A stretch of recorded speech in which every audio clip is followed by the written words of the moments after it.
সকাল সকাল বিপদের পর বিপদ। তো দেখো পচু সোনা না এক বোতল আলতা ঢেলে অনেকটাই মানে গায়েও অনেক জায়গায় মেখেছে, সারা গায়েও আলতা মাখা আছে, আবার অনেকটা খেয়েও ফেলেছে, তারপর থেকেও নরম হয়ে আছে। তো আলতার মধ্যে একটা তিতো টাইপের অ্যাসিড থাকে, তো ওটা খাওয়ার পর থেকে পচু সোনা খুব পটি করছে আর বমি করছে। তো এখন একটু সুস্থ আছে, ভালো আছে। তো এই দেখো ওকে এখন আমি ঘুম পাড়াচ্ছি। হ্যালো বন্ধুরা, গুড মর্নিং সবাইকে। সবাই কেমন আছো? আশা করি সবাই অনেক অনেক ভালো আছো। আমরা তো কেমন ভালো আছি তোমরা বুঝতেই পারছো দেখে। তো যাই হোক, একটু ভালো আছি, কিন্তু ভালো থাকতে দিলে তো ভগবান সকাল সকাল বিপদের পর শুধু বিপদই আসে আমাদের। একদিনও কারোর, হয়তো আমি, জিতু, অঙ্কুশ, ফ্যামিলির কেউ না কেউ শরীর খারাপ হতেই থাকে। তো এখন তো আমাদের বাড়িতে শুধু সিদ্ধ ভাতই রান্না হবে 10 দিন মতো। তো দেখো সকালে সিদ্ধ ভাত বসিয়ে দিয়েছি, উনানে রান্না করছি। তো ভাত রান্না করছি, তো আলু, বেগুন, সিম এগুলোই সিদ্ধ দিচ্ছি। তো দুপুরেও রান্না করব। সকাল 3 বেলা গরম গরম সিদ্ধ রান্না করে খেলে খাওয়া যাবে, নাহলে সকালে সিদ্ধ ভাত রান্না করলে দুপুরে আর খাওয়া যাবে না। আর সিদ্ধ ভাতটা এই সময় একদমই ভালো লাগবে না, কিন্তু গরম গরম খেয়ে মানে গরম সিদ্ধ ভাত হলে পরে খাওয়া যায়। তো যাই হোক, তারপরে বিছানা তুলতে চলে আসলাম। তো এই দেখো বিছানা তুলছে। আজকে না প্রচণ্ড রোদ্দুর উঠেছে, সকাল সকাল উঠে দেখলাম যে রোদ্দুর উঠেছে, কিন্তু এখনও শীতের যে তাপমাত্রাটা 13 ডিগ্রি তাপমাত্রা। আমি এক্ষুনি দেখে তারপরে আসলাম। তারপরে এখন অনেক দুপুর হয়ে গেছে, তো এখন অনেকটাই রোদ্দুর উঠে গেছে, এখন অনেকটাই শীত কমে গেছে, কিন্তু তবু গা কাঁপানো যে শীতটা আমাদের শরীরের থেকে এখনও কমছে না। তো যাই হোক, মাথাটা প্রচণ্ড ধরেছে। তো তারপরে পুচি সোনাকে ওষুধ খাওয়াতে চলে আসলাম। এদিকে ওই ঠোঙাটার মধ্যে জিতুর ওষুধ ছিল, জিতুকেও খাওয়াচ্ছিলাম। তো তারপরে ওদের ওষুধ খাওয়ানো হয়ে গেছে, এখন আমি শুয়ে আছি। আমার তো মাথা ধরছে আর সকাল থেকে পাতলা পটি হচ্ছে।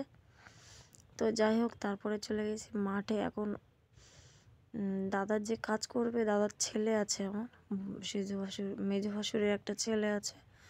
তো ওকে স্নান করিয়ে নিয়ে এসছে, ওই দিকেও দাঁড়িয়ে আছে। ওকে রোদ্রে নিয়ে দাঁড়াতে হবে, একা একা তোর ছাড়া যাবে না। আর ও বেশি বড় না, ওর সবে 14 বছর বয়স।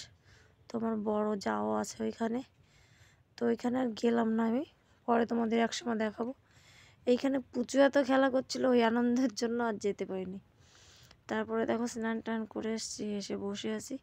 আর এইদিকে দেখো পুচুর 2 হাতে কেমন আলতা, গায়ে পায়ে মুখে, মুখে আরও বেশি ছিল। মুখটা তো ভালো করে মুছেছি, তাই একটু কম কম আছে। তো প্রচুর কান্নাকাটি করছে, কোনো কিছুতেই থাকছে না। দেখো তোমরা দেখে বুঝতেই পারছো প্রচুর কান্না করছে।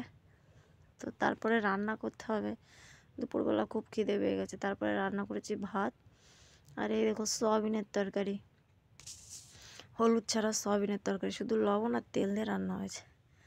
তারপরে যা মাথা ধরেছে, এত মাথা যন্ত্রণা করছে, কি করবো। তো সকাল সকালই সোয়েটার টুপি পরে নিয়েছি, আর অঙ্কুশকে নিয়ে একটু ঘুরে বেড়াচ্ছিলাম। অঙ্কুশ খুব কান্নাকাটি করছে। আর এদিকে আজকে 5-6 দিনের বেশি হলো দোকান খোলা হয় না আমাদের। তো আমি একটু দোকানে যাচ্ছি, তোমাদের দাদাভাই বাজারে গিয়েছে। সবজি বাজার কিচ্ছু নেই, 2-3 দিন বাজার করা হয় না আমাদের। তো দোকান থেকে এটা ওটা নিয়ে খাচ্ছিলাম। তারপরে এখন দাদাকে বললাম যে বাজারে যাও, তোমাদের দাদাভাই বাজারে গিয়েছে। আর আমি দোকানটা খুলে বসেছি, ও আসলে ও বসবে, তারপরে আমি বাড়িতে চলে যাব। তো এত শীত, ওইখানে আবার পুচু ঘুমিয়েছিল একটু, ওকে ঘুম পাড়িয়ে রেখেছিলাম দোলনার মধ্যে। তারপরে রাত হয়ে গেছে এখন। তো তবে তোমার দাদাভাই দোকানে চলে এসছে, আমি বাড়িতে চলে এসেছি। তারপরে দাদাকে যেখানে বসে পা ধোয়ানো হয়েছিল, সেখানে একটা মোমবাতি দিয়ে সন্ধ্যা লাগাতে হয়। তো সন্ধ্যা লাগানো হয়ে গেছে, তারপর থেকে আমি ঘরে বসেই গেছি। আর পুচু সোনাকে কোনো মতেই রাখা যাচ্ছে না, ও প্রচুর কান্নাকাটি করছে। আর তোমাদের দাদাভাই দেখো বাজার থেকে এত সবজি নিয়ে এসছে, কিন্তু উঠাতে পারছি না, প্রচুর কান্না করছে বলে। জিতু, অঙ্কুশ কান্না করছে। আর এইদিকে জিতু খুব জ্বালাচ্ছে, ওর শরীরটা খারাপ। আর প্রচুর দেখো নাক দিয়ে পাট্টু পড়েছে, প্রচুর ঠান্ডা লেগেছে আবার। তারপরে ভাত বসিয়ে দিলাম, আর জিতুকে বললাম আবার একটু পড়তে বসে। জিতু এদিকে পড়তে বসছে, আর অঙ্কুশের ওষুধগুলো নিয়ে বসছে, ওকে একটা একটা করে এখন খাইয়ে দেবো।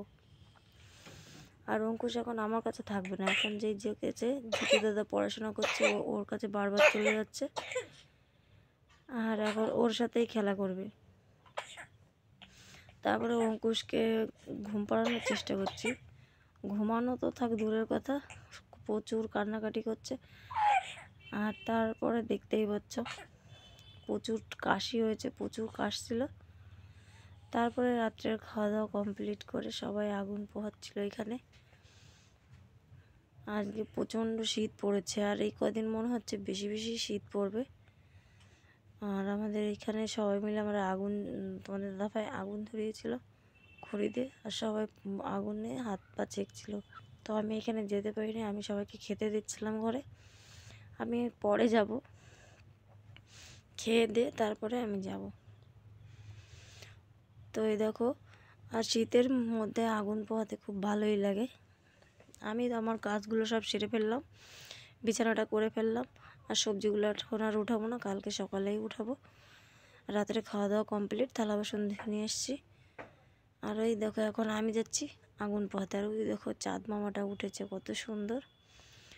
তো তারপরে অঙ্কুশকে নিয়ে ঘরে চলে এসেছি, এখন শুয়ে পড়বো। জিতুকেও নিয়ে এসে, তোমার দাদাভাই বাইরেই আছে এখন, ও পরে আসবে, সবার সঙ্গে কথা বলছে। তারপরে সকালে কত কাজ বাজ আছে, কি করবে কি না করবে।